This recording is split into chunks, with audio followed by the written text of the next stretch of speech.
सहना भवतु सहनौ भुनक्तु सह वीर्यं करवावहै तेजस्विनावधीतमस्तु मा विद्विषावहै। ओम शांति शांति शांति। लोका समस्ता सुखिनो भवन्तु। You must be thinking why I am chanting in Sanskrit in an English medium school. To start, actually I was pleasantly surprised and delighted that I could speak in English once, because you will see the video most of the time I have to speak either in the local language in the south or in Hindi once we entered Karnataka, Maharashtra and Gujarat. I must tell you that my local language, I hail from Kerala, is Malayalam. Unfortunately, I can neither read nor write Malayalam. Well, I can read very slowly, but I can speak. And as far as Tamil is concerned, I can neither read nor write, but I can speak. The rest of the states, since I couldn't speak Kannada, we managed in Hindi. Hindi is Rashtra Bhasha. That's one language apart from English which I can read and write. So we have been doing quite okay. My Hindi is getting polished day by day, I think. So, going back to why I chanted this sloka, I am sure in your assembly, in many gatherings, this mantra is chanted. Sometimes I feel so sad that this ancient language, which has been over here for 3,000, 4,000 years, well, at a conservative estimate, 3,000 years, people are still fighting whether discussions are going on whether it's older or just 3,000 years old. When you say in that language, which is the root language of this country, many people know the slokas, but they don't seem to understand what is being said. It's considered a religious chant. Well, the fact is that in this country, in Bharat, in this culture, religion is not something like a ritual or a dogma. Religion, in olden days, temples were the centers of learning. So Sanskrit need not be considered as a religious language or the language of a particular religion. It is the language of the culture of this country. And at one time, for instance, Kalidas was a great poet. I don't know if you know that the first Sanskrit poet who wrote epic poetry was Valmiki. In fact, he is referred to as Adi Kavi, the first poet. And you know what he wrote. The great epic called the Ramayana. So it's such a beautiful language. And the closest to Sanskrit grammar, perhaps German grammar. Therefore, people spend years trying to learn grammar. So when somebody comes to me and says, I want to learn Sanskrit, I say, please pick up conversational Sanskrit. Because the moment you give them grammar, in 1 year they get fed up and go back. So this is what we have done in our boarding school, which is called the People Grow School near Tirupati. People meaning people trees. Grow, G-R-O-V-E, grow, not grow. We have spoken Sanskrit. So the children can put up plays. Every year they put up skits and plays in Sanskrit. And if you know any of the Indian languages, 40% of it you'll understand.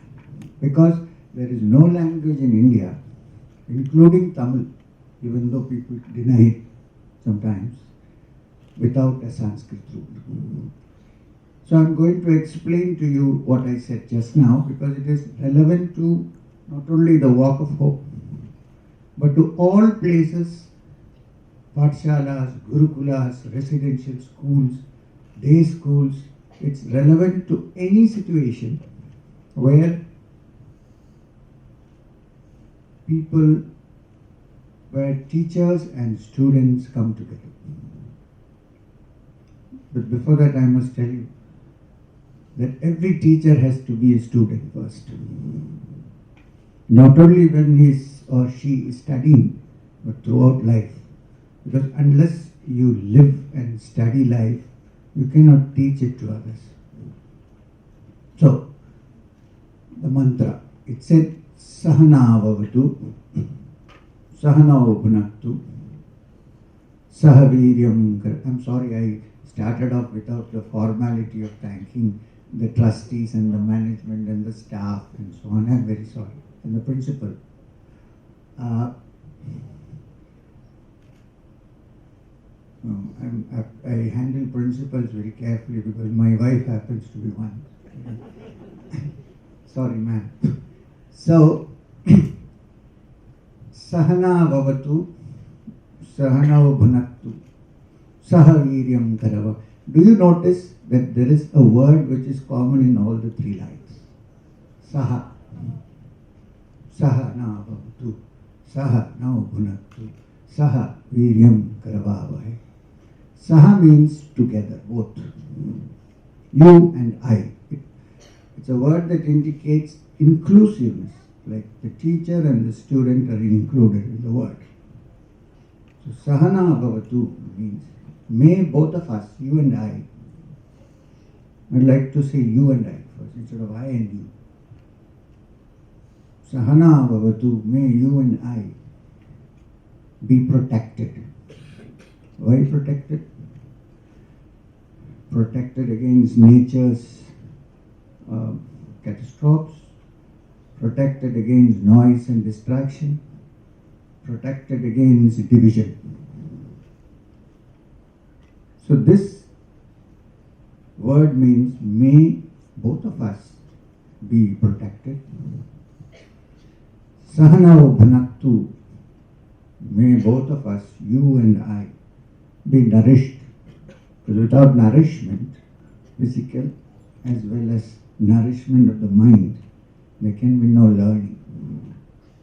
Sahana Bhunaktu. Saha Viryam Karavavahi. Virya is vitality. May the vitality in both of us increase.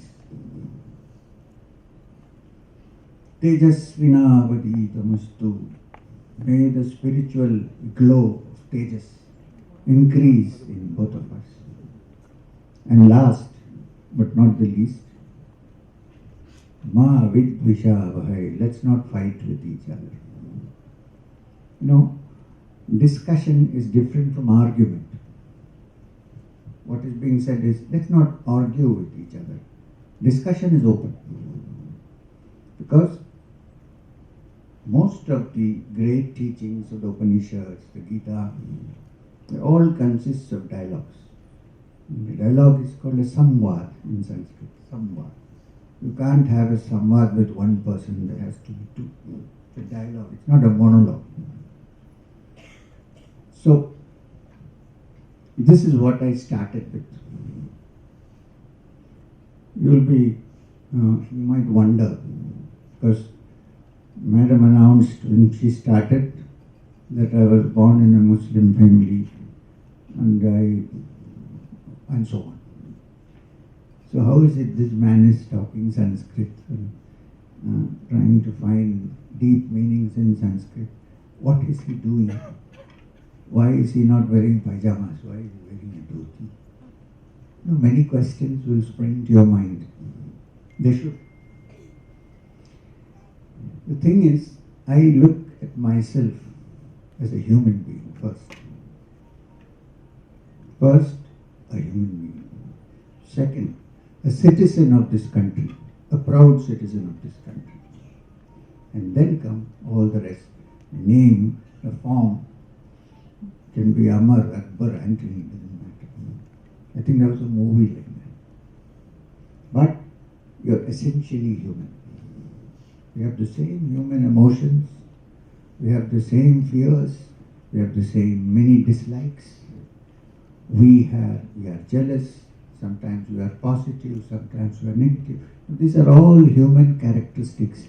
No matter what your religion, what your name, what your background is, these are common to all human beings. Plus, every human being is born in a mother's womb. Can you show me anybody who falls from heaven? I did. I don't make any false claims. And we all die and go down onto this earth, which has fed us and nourished us all these days. It swallows us, it accepts us when we are dead.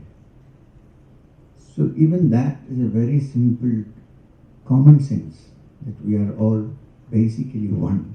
We are human beings. Therefore, the Manava Ekta mission, which my friends and I have together set up,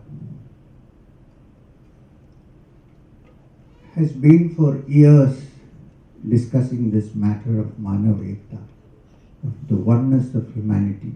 As you saw what was written there, born human, be human, every step for humanity. Now this every step for humanity is where the Padayatra or the walk comes in. We call it the walk of hope. Walk of hope because we hope that human beings will not forget that ultimately they are sane. They are human beings first and foremost, and not let vested interests from teaching us otherwise. I give you an example. Suppose I was born and as a small child, my parents died, suppose, and I was adopted by parents, foster parents belonging to Christian or Jewish or some other religion. So I would have a Christian name. I would grow up as a Christ. When people say Jai Sri Krishna, I would say Jesus Christ. This is because of the environment and the things that go into our making. Essentially, are we different? We are human beings. So, and this is not something new. I'm not speaking anything new. At least, especially in this country, this is an ancient truth. The Rig Veda said 3,000 years ago, Ekam Sat Vipra Bahuda Vedam. There is only one Sat truth. The wise men might give it different names for various purposes. So, like Jesus says in the Bible, this is only old wine in new bottles. It's nothing very new.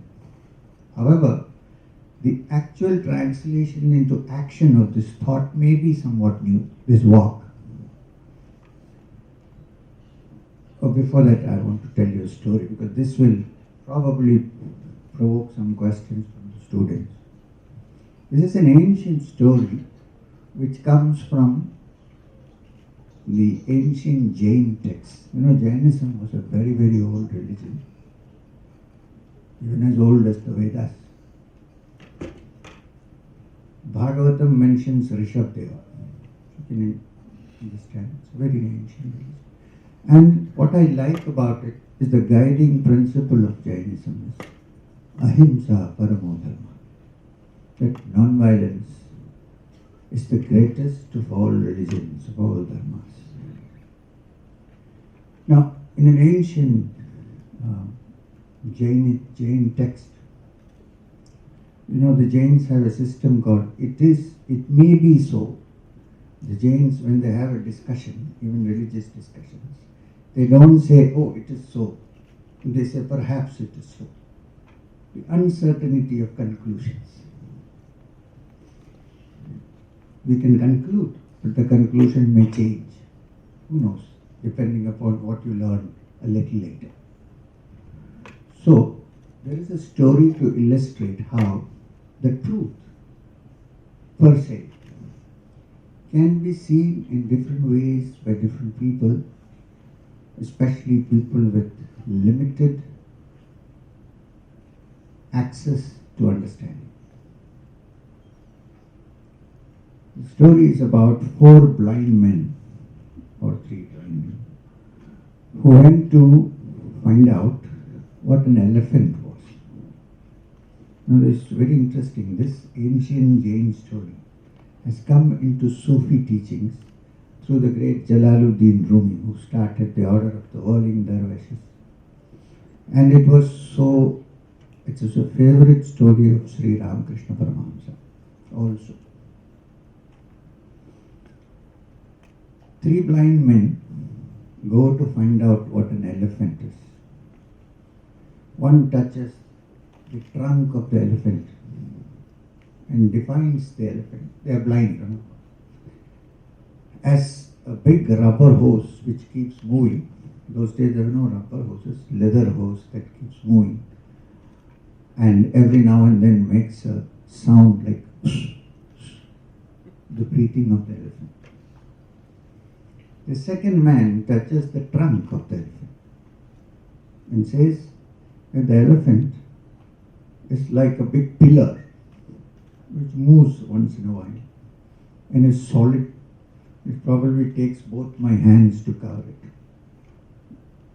The third touches the tail of the elephant and says that the elephant is like a brush, a large brush that swings up and down. If you're not careful, the bristles hit your face. Soon there developed a big fight between the three blind men as to find out the correct definition of an elephant. What is an elephant? The fight, as we see sometimes also in our country, unfortunately, should not be, but it happens sometimes, ended in fisticuffs. People were pummeling each other, saying that I'm right, no, you're wrong, I'm right, no, you're wrong. When a person who could actually see, who was not blind, appeared. And he said, what is this fight about? What are you fighting about? They said, no, the elephant is this, it is this. No, he says it is this, but it is not. So the man said, look, let me tell you, I'm not blind, I can see it. An elephant, what you are saying is right. An elephant is like a pillar, yes. What you are saying is also right. What you are saying is also right. But then the elephant is much more than any of these things put together. Because the elephant is more than all the parts that you describe. That is the truth of the matter. It is the same with this supreme reality, which people call God or whatever. Well, the Jains and the Buddhists don't believe in any such God, but at least they say nirvana. It means the state of freedom. The problem is that it can be understood from different angles, and therefore nobody need be absolutely right. Therefore, we are brothers and sisters in this inaccuracy. And therefore, it's better to settle our differences and move forward until we attain the status of the man who came to look at the elephant who was not blind.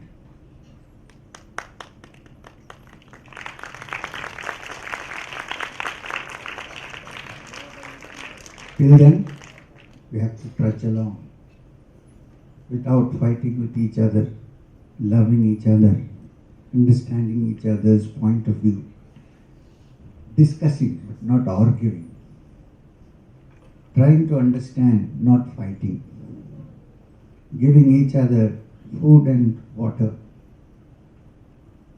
not insults and abuses and violence. This is the intention of this walk. You will see in the movie that people from various spectrums, various political parties, various non-political organizations, they all come together to welcome us, talk to us, walk with us, because they know that I do not look at the elephant as only the trunk or the tail or the foot of the elephant, but as a whole, as humanity, as Manav Ekta. And that is also the reason why you must be curious why I am called M. M simply means Manav. In Sanskrit, also another word is Manushya, human being. It's also the first letter of the name I was given at birth. It's also the first letter of the name that my spiritual master, Maheshwarnath Babaji, gave me when he initiated me into the Nath Sampradaya, Madhukar Nath. That's also M. But the most important is that M means human being, Manushya, Manav. I know that most of you know all these things, many of these things, but very often, not very often, sometimes we forget this fact and we are pitted against each other.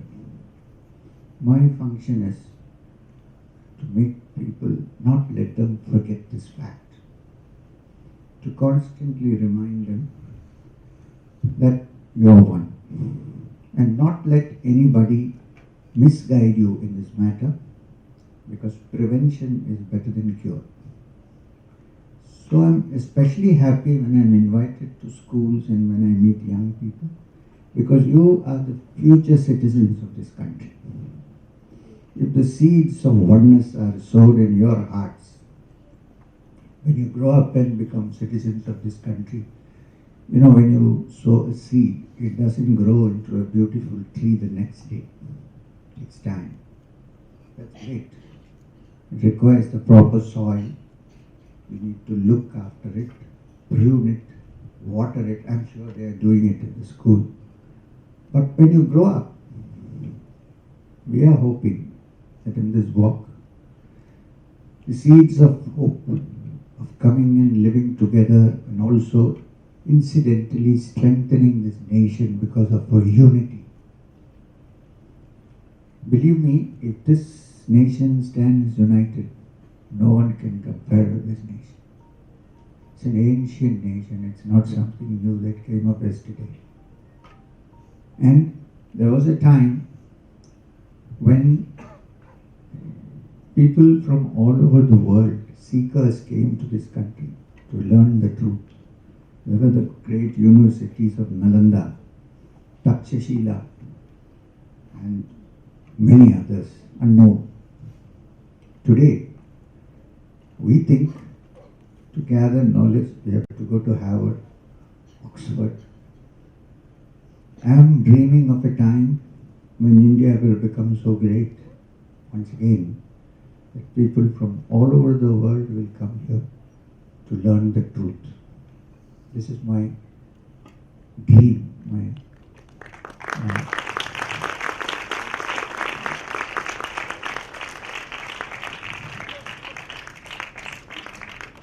So, this is the walk, and as I said, this is the walk of hope, because we hope that the seeds that we sow in your young hearts will, after a few years, grow and become this beautiful tree of humanity, where you have lovely sweet fruits.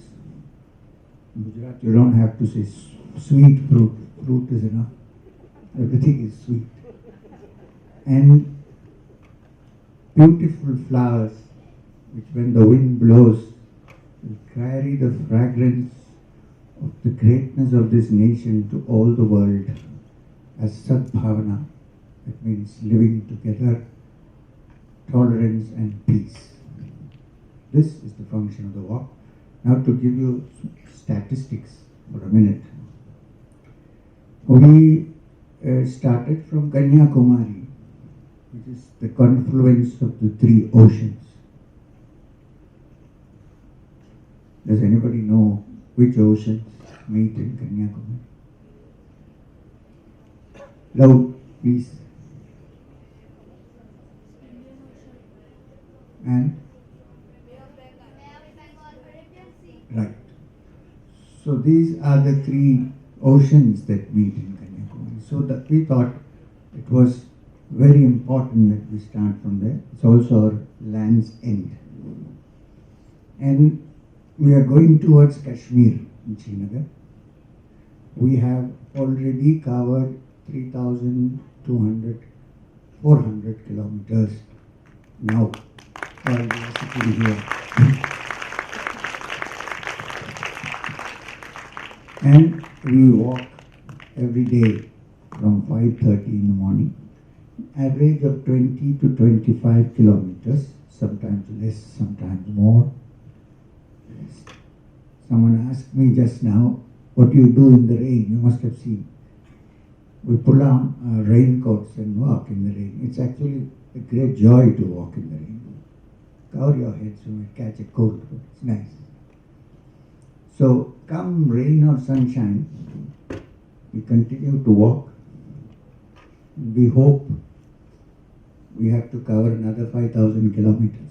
So we hope that April 2016, next year, we will probably reach Srinagar if everything goes well. This is our intention. And the response in all the places that we have been through has been, I would say, very, very positive. That gives us more hope that this would work. And there is nobody who has said that this you're not doing something. Of course, there are a few people who said that I must be mad. So when I went to Ralegaon Siddhi, I told Anna Hazare that some people think that I'm mad. And he said to me something very interesting. He said, only mad people can do something good.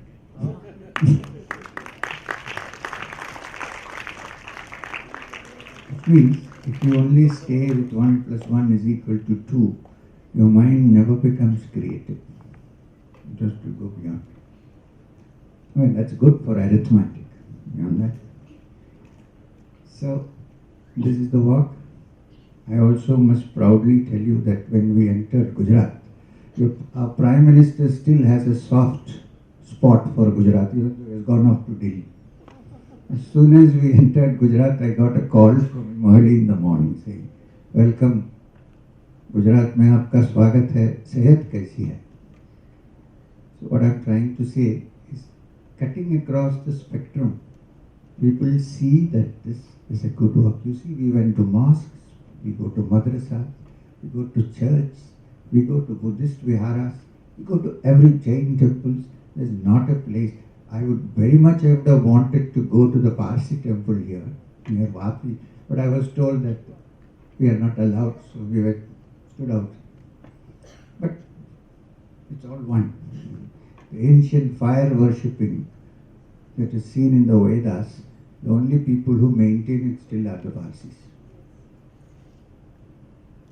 So I have said what I have to say. Thank you very much. I thank the trustees and the principal, the staff, and of course you students who have been listening to me carefully. I wish that even though you can't walk with us, in your mind you will lend us support and be with us. May your hearts walk with us.